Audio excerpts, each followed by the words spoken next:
हमारी संस्कृति, हमारे संस्कार सदा रहें हमारे साथ। सब्सक्राइब करें तिलक। तुम्हारी चतुराई पर मैं रीझ गया हूं। अब मेरे प्रसाद से भक्ति के साथ समस्त शुभ गुण भी हृदय में वास करेंगे। तुम मेरे निर्गुण और सगुण दोनों रूपों को पहचान जाओगे। काल तुम्हें कभी नहीं मार सकेगा। कल्प के अंत समय प्रलय काल में तुम्हारा अंत नहीं होगा। मां से दादी बनने की इच्छा स्त्री की सबसे बड़ी लालसा है। महारानी, इस समय तुम्हारी बड़ी बहू सीता गर्भवती है। उसकी कोख से उनका जन्म होगा जो वीरता में अपने पिता से भी बढ़कर होंगे। रात का अंधेरा, ऊपर से बरसात, वो कहां जाती। सो विवश होकर उसे वो रात उसी केवट की झोपड़ी में बितानी पड़ी।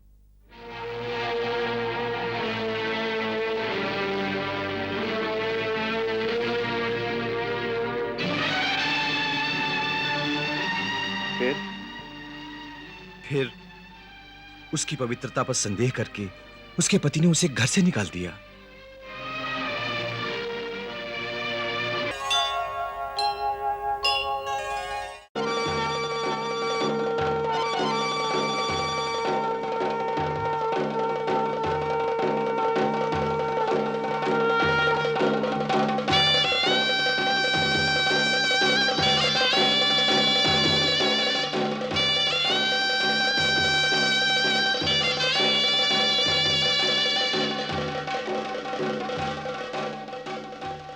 जय हो महर्षि। आज से रामायण महाकाव्य की रचना आरंभ हो गई। समस्त प्राणियों के लिए ये कल्याणकारी सिद्ध हो। महर्षि, जन जन के कल्याण के लिए आप प्रभु की लीला का वर्णन करने जा रहे हैं। आज आप पर यह उत्तरदायित्व आन पड़ा है कि प्रभु के सगुण रूप का इस प्रकार वर्णन करें कि साधारण प्राणी भी भक्ति के रस में डूब जाए, जिससे प्रभु के नाना चरित्रों को देखकर फिर कोई शंका में न फंसे, जैसे एक बार मैं फंस गया था। हे देव, आपने अभी कहा कि आप भी कभी भ्रम और शंका में फंस गए थे।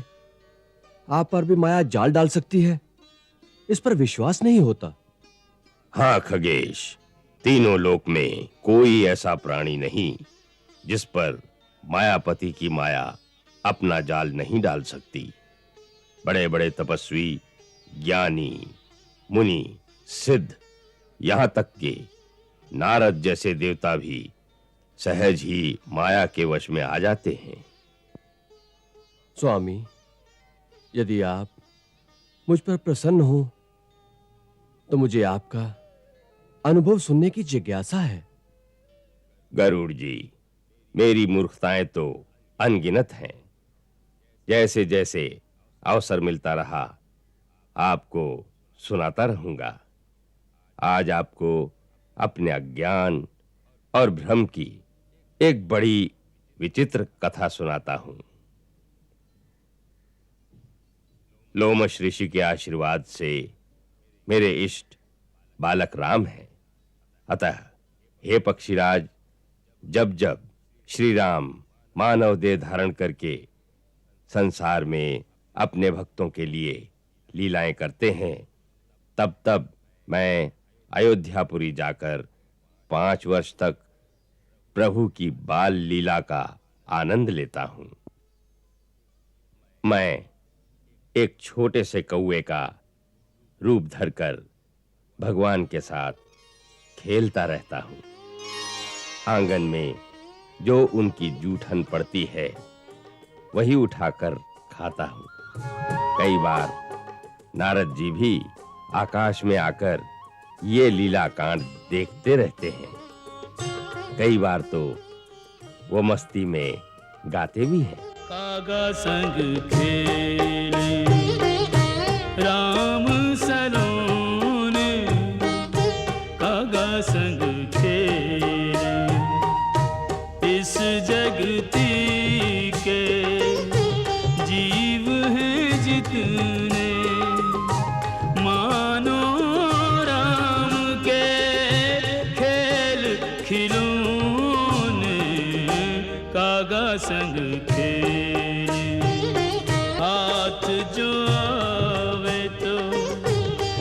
हंसी मुस्कावे, उड़ी उड़ी जाए तो प्रभु लगे रोने।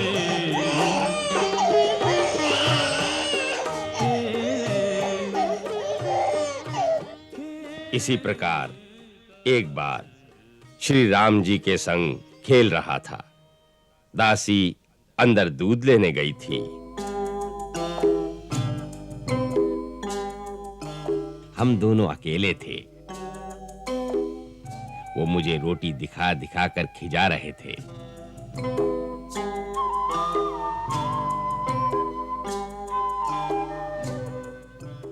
मैं पास जाता तो पकड़ने की कोशिश करते।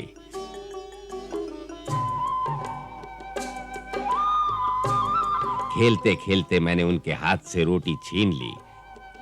इस पर वो जोर जोर से रोने लगे।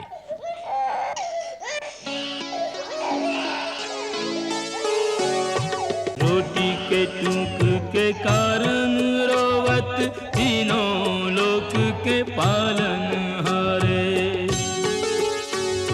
शंका भई क्या यही है, यही भगवान रमापति राम हमारे।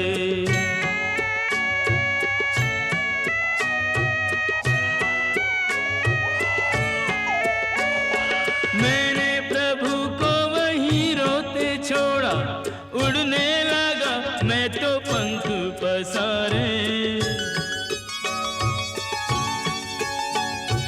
जाऊं जहां जहां आए तहां तहां पीछे वो बालक रोता हुआ रे आए, वो बालक रोता हुआ रे।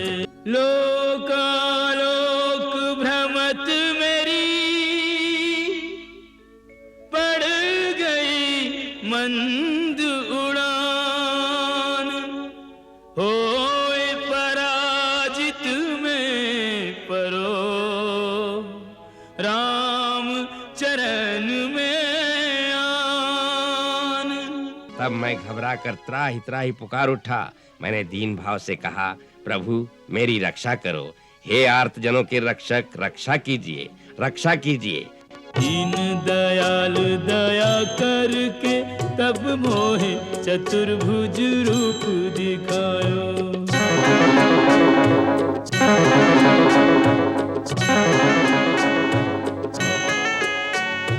काग रे काग तू मांग रे मांग, तेरो अनुराग मेरे मन भायो। संपत्ति देहूं के सदगति देहूं, वो देहूं मैं आज जो तोहे सुहायो। रिद्धि के सिद्धि के मुक्ति मैं देहूं के देहूं, वो दान जो कोई न पायो। रिद्धि के सिद्धि के मुक्ति मैं देहूं के देहूं, वो दान जो कोई न पायो।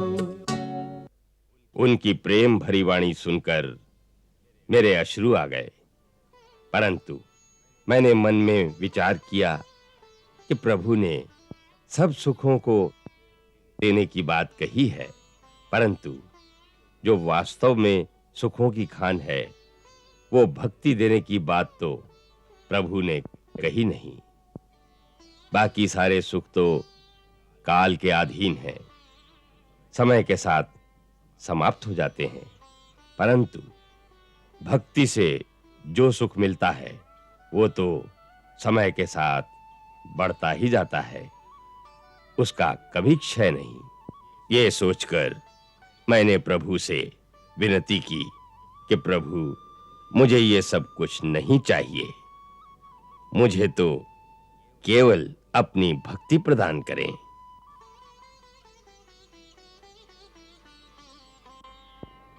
हे काक, तुम स्वभाव से ही बुद्धिमान हो, इसलिए तुमने सुख नहीं मांगे, परंतु सुखों की खान भक्ति मांगी।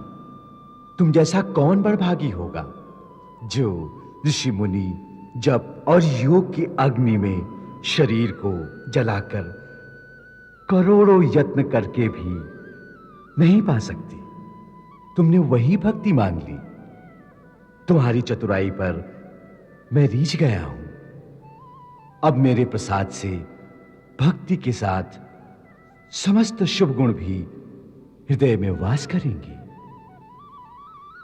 तुम मेरे निर्गुण और सगुण दोनों रूपों को पहचान जाओगे। काल तुम्हें कभी नहीं मार सकेगा। कल्प के अंत समय प्रलय काल में तुम्हारा अंत नहीं होगा।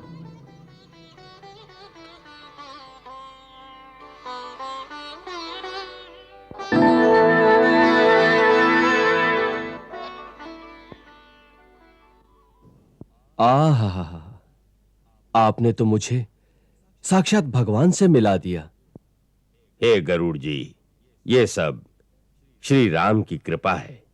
मैं तो यहां बैठा बैठा अपने प्रभु की लीला देखता रहता हूं।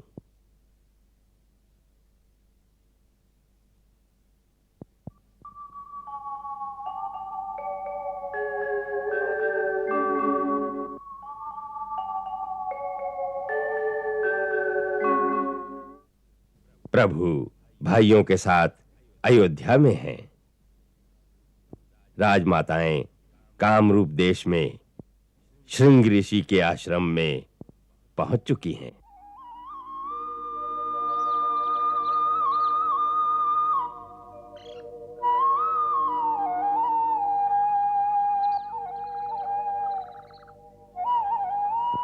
ऋषिवर, आपके दर्शनों से हम कृतार्थ हो गई।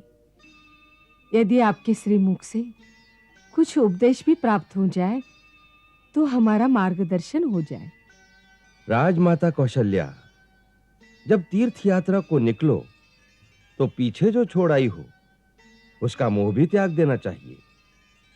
आप तीनों ने ऐसा ही सोचा था, परंतु ऐसा हुआ नहीं।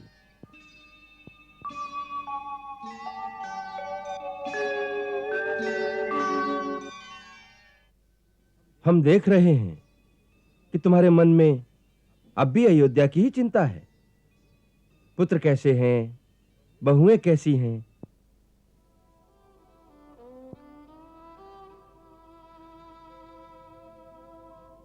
आपने सत्य कहा मुनिवर।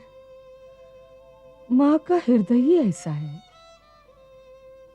हमें यात्रा करते हुए 6 महीने हो गए, फिर भी पुत्रों की ओर मन चला ही जाता है। पुत्रों से भी अधिक ये लालसा है कि उनके आगे संतान का क्या योग है। ये जिज्ञासा भी पीछा नहीं छोड़ती। आप तो त्रिकालदर्शी हैं मुनिवर। हमारी जिज्ञासा का उत्तर आप ही दे सकते हैं।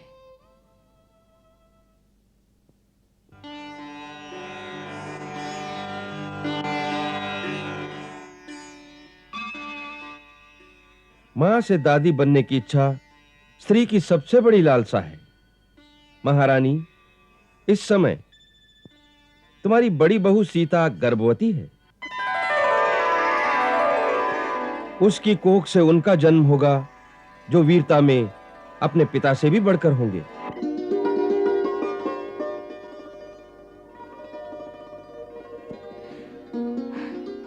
धन्यवाद मुनिवर, अब मेरी चिंता मिट गई। अब हम निश्चिंत होकर हिमालय की तीर्थों की यात्रा कर सकती हैं। बड़ा शुभ विचार है। हमारा एक ही उपदेश है कि अपने मोह को त्याग दो। हर प्राणी अपने अपने कर्मों का फल भोगता है। इसलिए तुम अब अयोध्या की चिंता को छोड़कर अपने परलोक को सुधारो। ओम।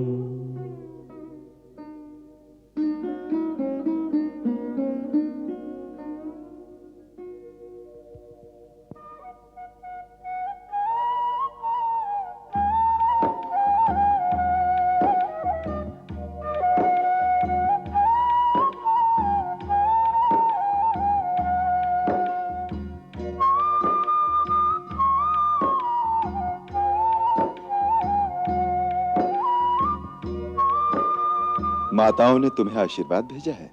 उनका संदेश आया है। कहाँ है वो? कामरूप देश में श्रृंग ऋषि के आश्रम में है। एक ब्रह्मचारी वहां से उनका संदेश लाया है। महर्षि ने अपनी दिव्य दृष्टि से देखकर उन्हें सब कुछ बता दिया है। क्या? कि सीता गर्भ धारण कर चुकी है। माताजी बहुत प्रसन्न हुई होंगी। बहुत प्रसन्न हुई है। बहुत बहुत आशीष भेजी है तुम्हें। और आपको? मुझे निर्देश भेजा है, बहुत कड़ी आज्ञा भेजी है। क्या? कि इन दिनों सीता की इच्छा के विरुद्ध कुछ न किया जाए। वो जो चाहे, जैसा चाहे, उसे वैसा ही करने दिया जाए। उसकी छोटी से छोटी इच्छा का पूरा पूरा ध्यान रखा जाए। और उधर श्रृंग ऋषि का आदेश है कि सीता को इतिहास पुराण की सुंदर सुंदर कथाएं सुनाई जाएं, संत समागम होता रहे, धर्म की चर्चा रहे, गूढ़ तत्वों की बात हो, क्योंकि इससे गर्भ में स्थित बालक पर बहुत गहरा प्रभाव पड़ता है। उसके संस्कारों पर इसकी बहुत गहरी छाप पड़ती है। कितनी सुंदर बातें कही उन्होंने। सचमुच कई दिनों से मेरे मन में भी गंगा किनारे स्थित ऋषि मुनियों के आश्रम में जाकर कुछ दिन उनकी पत्नियों के संग रहने की तीव्र इच्छा हो रही है। तो पहले क्यों नहीं कहा? हम लक्ष्मण से कहेंगे कि वो तुम्हें कल ही वहां ले जाए। महाराज की जय हो।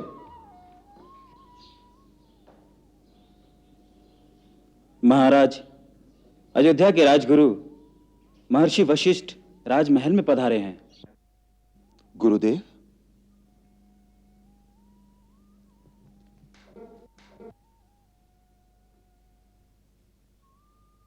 आयुष्मान भव, कल्याणमस्तु, अखंड सौभाग्यवती भव, पुत्रवती भव।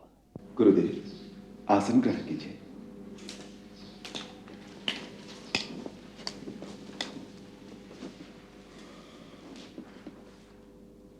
गुरुदेव, अचानक आगमन का विशेष प्रयोजन। आप आज्ञा भेज देते, हम स्वयं श्री चरणों में उपस्थित हो जाते। हे अवधेश, अत्यंत पुनीत संयोग बन रहा है। समाचार मिला है चारों दिशाओं से आर्यावर्त की महान पावन विभूतियां, ऋषि मुनि, तपस्वी, मनस्वी, ब्राह्मण, महात्मन आपका अभिनंदन करने एक साथ अयोध्या में पधार रहे हैं। उनके स्वागत का आयोजन करना होगा। अहो भाग्य, अयोध्या अब एक पावन तीर्थ बन जाएगी। उन महामनस्वियों का आशीर्वाद रघुवंशियों के लिए एक वरदान बन जाएगा। प्रहरी, आर्य सुमंत्र को सूचना भेजो कि ऋषि मुनियों के आवास की उचित व्यवस्था की जाए। राजमहल के पूजा कक्ष में एक विशाल धर्म सभा का आयोजन किया जाए, जिससे सब लोग उन महाधर्माचार्यों के प्रवचनों से लाभ उठा सकें। जो आज्ञा महाराज। गुरुदेव, सब एक साथ आ रहे हैं, ऐसा संयोग कैसे बन गया? राजन, यह अकस्मात नहीं है। उनके आने का विशेष प्रयोजन है। शास्त्रों के अनुसार प्राणी का प्रथम संस्कार माता की गर्भ में ही होता है। अतः उन सबका वास्तविक अभिप्राय यह है कि देवी सीता की भावी संतान पर धर्म के संस्कार अभी से ही डाले जाए। अतः देवी सीता का उस धर्म सभा में उपस्थित होना उचित ही रहेगा।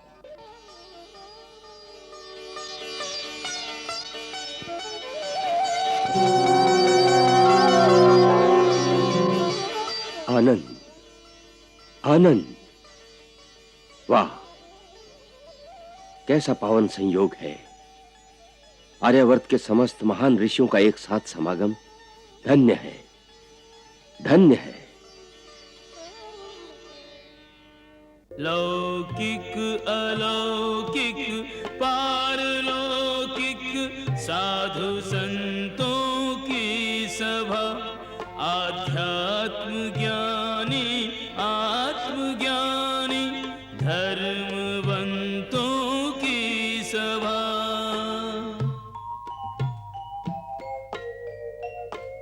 तेजस्वियों ओजस्वियों रवि सम ज्वलंतों की सभा। श्री राम के दरबार बैठी दिग दिगंतों की सभा।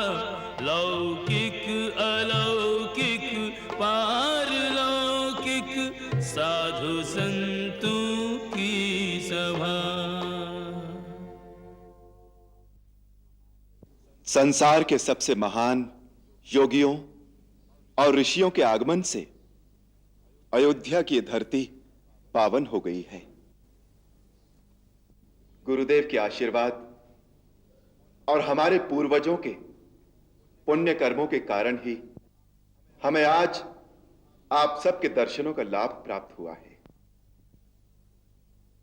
हमें अपना सेवक समझकर आप जो भी आज्ञा देंगे उसे पूरा करना हम अपना सौभाग्य समझेंगे। हमारे पास जो कुछ भी है, कोष, सेना, हाथी, घोड़े, यहां तक कि हमारा राज्य भी हम आपके श्री चरणों में भेंट करते हैं।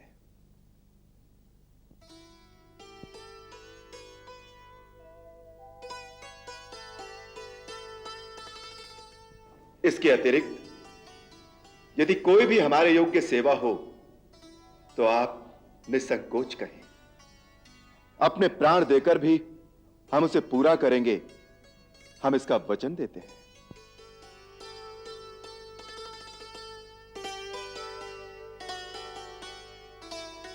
श्री राम, ऐसी बात केवल इक्ष्वाकु वंश ही कह सकते हैं। आपके हृदय की विशालता अद्वितीय है। आप धन्य हैं। हम सब आप पर प्रसन्न हैं। आपने रावण आदि राक्षसों का संहार करके मुनिजन का जीवन सुखमय कर दिया है। उससे भी बड़ा चमत्कार था इंद्रजीत का वध करना। उस महान कार्य में वीर लक्ष्मण ने सफलता पाई। आप सभी भाई धर्म के रक्षक हैं, इसलिए प्रसन्न होकर हम सब आपको आशीर्वाद देने आए हैं। महाराज, हमें और कुछ लेने की इच्छा नहीं है। आपने जो अपना राज्य हमें भेंट किया, वो हमारी ओर से प्रसाद रूप में पुनः ग्रहण करें। अब आप अपने आसन पर पधारें।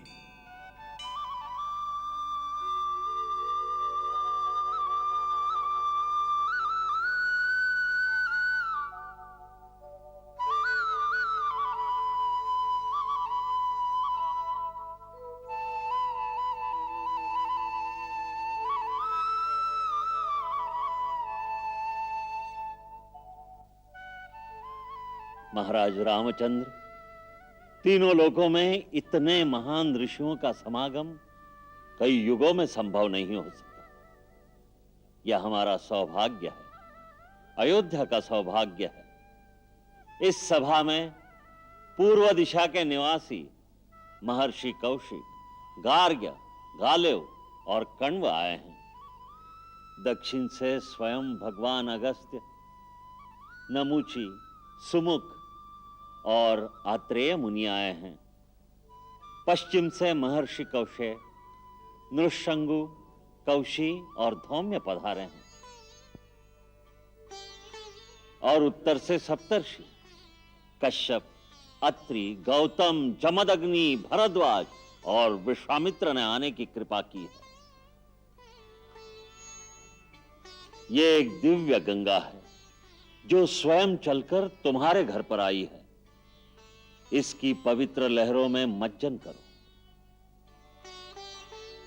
मन से अहम को मिटाकर और विनम्रता के द्वार खोलकर इनके श्री चरणों में झोली फैलाकर बैठ जाओ और ज्ञान, भक्ति, वेदांत के जो मोती मिले उन्हें समेट लो।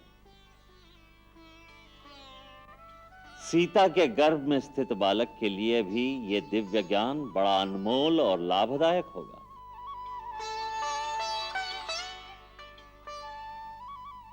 भगवान, तीनों लोक में ज्ञान का दान सबसे उत्तम माना गया है। हम याचक हैं, अल्पबुद्धि हैं, आप त्रिकालदर्शी हैं। हमें जिस योग्य समझें वही शिक्षा प्रदान करने की कृपा करें। हमारे कान आपकी वाणी का अमृत पान करने के लिए लालायित है।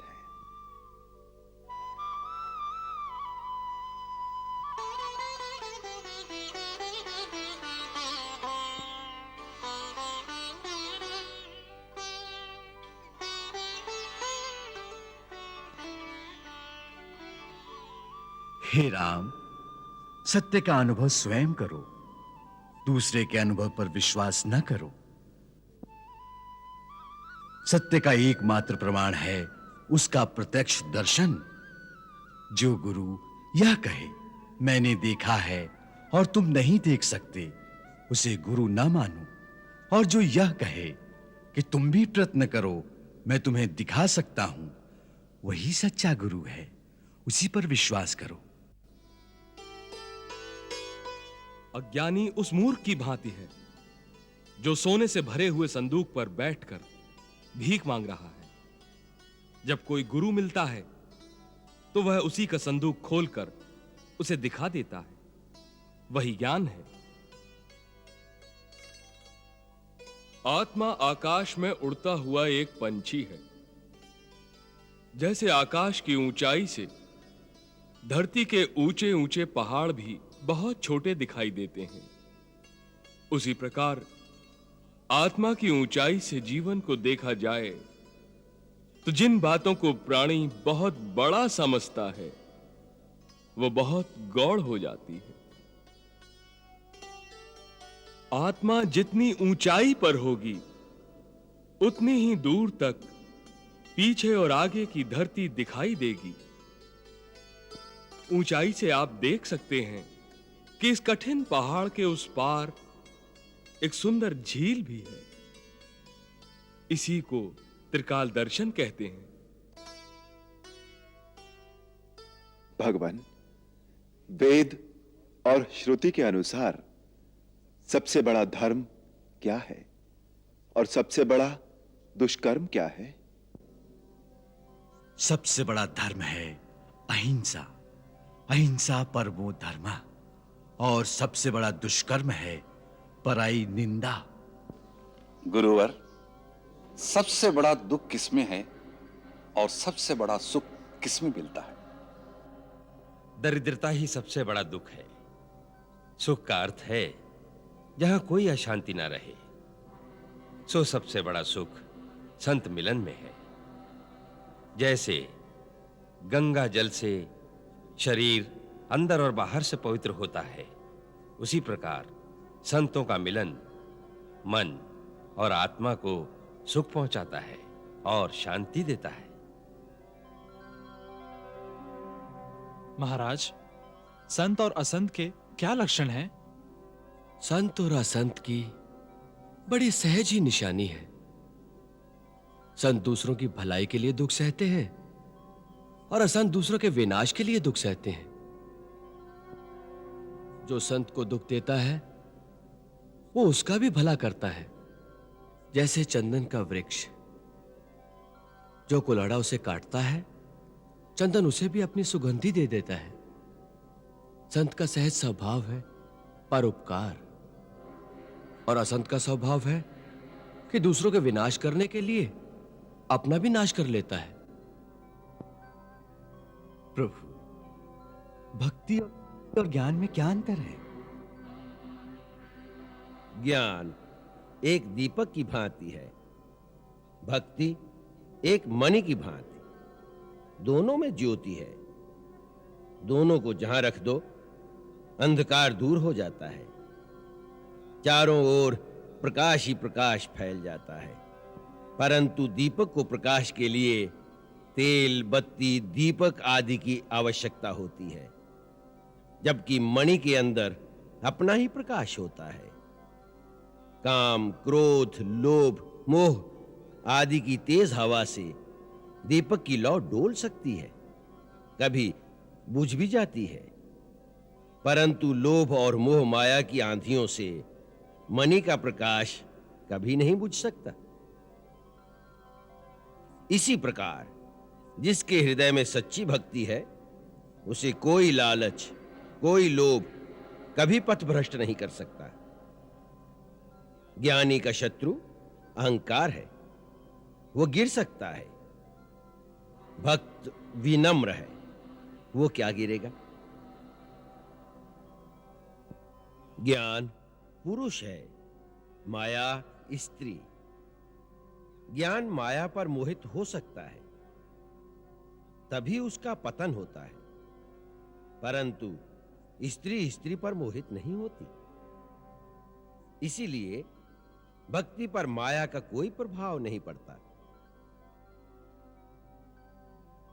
भगवान भक्त और ज्ञानी के साथ कैसा बर्ताव करते हैं? जैसे माँ एक छोटे बालक और युवा पुत्र से करती है। छोटा बच्चा यदि आग या सांप को पकड़ने जाए तो मां तिलमिला उठती है, भागकर उसकी रक्षा करती है। परंतु जब पुत्र प्रौढ़ हो जाए, बड़ा हो जाए, तो वो समझता है कि वो स्वयं अपनी रक्षा कर सकता है, सो उसका उत्तरदायित्व मां पर नहीं रहता। उसी प्रकार भगवान भी भक्त की एक छोटे अनजान बालक की भांति स्वयं रक्षा करते हैं और ज्ञानी के साथ एक प्रौढ़ पुत्र की भांति बर्ताव करते हैं। कछु ज्ञान की गंग बहाए रहे, कछु ज्ञान की गंग नहाए रहे, कछु ज्ञान पिपासु जिज्ञासु बने या गंग की थाह लगाए रहे। सत्कर्मन को फल जाखी रहे, सत्संगन को सुख पाए रहे। ऋषि रघुवर के रघुवर, ऋषिगण के दर्शन लाभ उठाए रहे। यूं ज्ञानारु भक्ति के संगम पे बहुकाल सवै मिल स्नान कियो। आचार विचारन को संस्कारन को आदान प्रदान कियो। अति गूढ़ रहस्यन भेदन को साधु जन सहज बखान कियो। सहृदय श्री राम ने साधुन को सब विधि समुचित सम्मान कियो। दूत उपस्थित देख के कर गए स्थिति को भान। रामचंद्र ने पुनि दियो राज काज में ध्यान।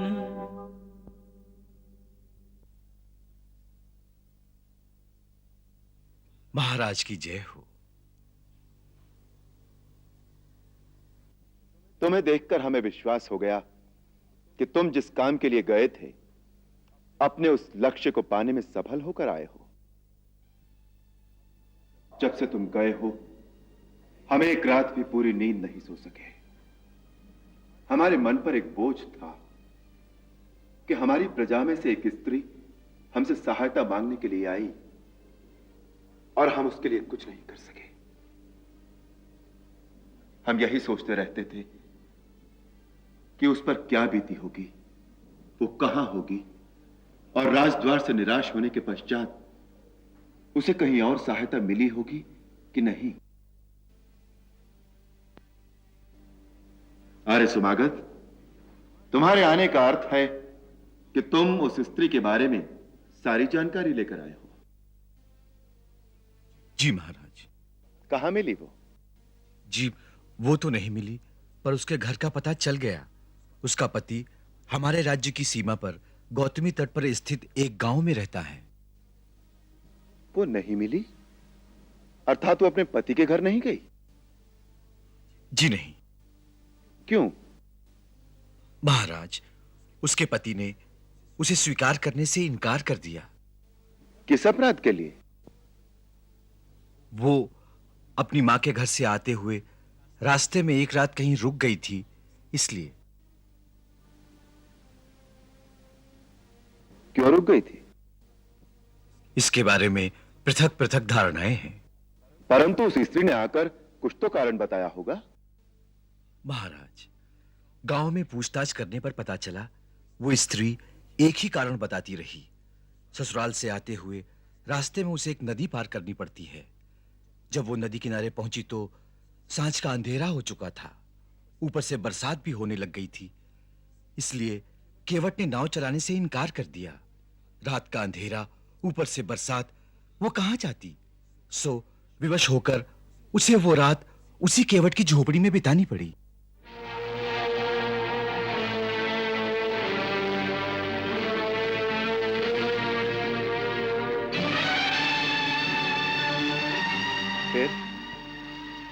फिर उसकी पवित्रता पर संदेह करके उसके पति ने उसे घर से निकाल दिया।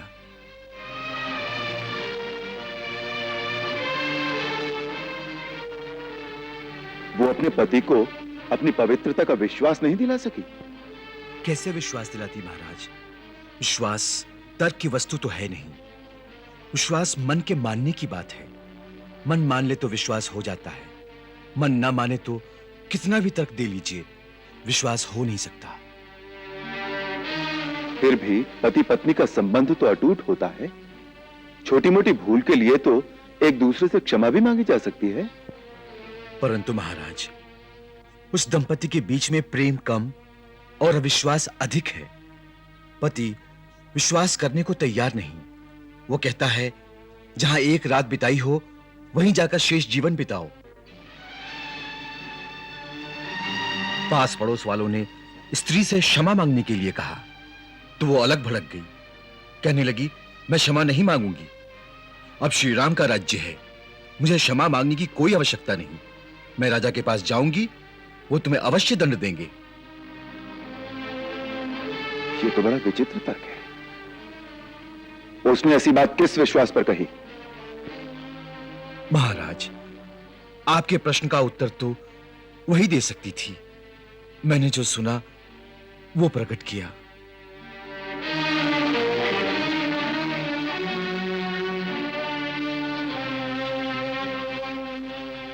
अच्छी बात है, तुम जा सकते हो। जोहार महाराज की।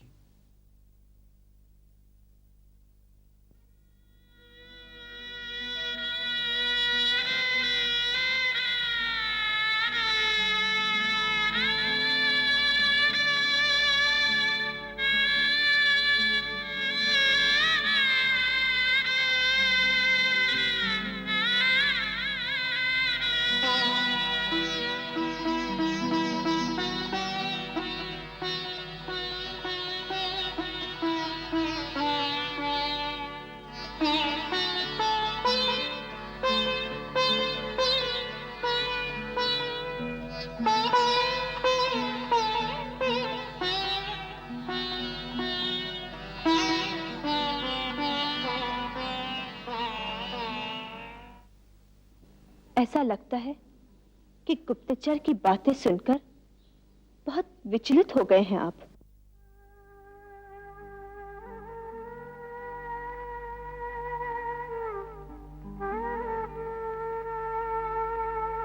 ऐसा क्या कहा उसने जिस पर आप इतना गंभीर विचार कर रहे हैं?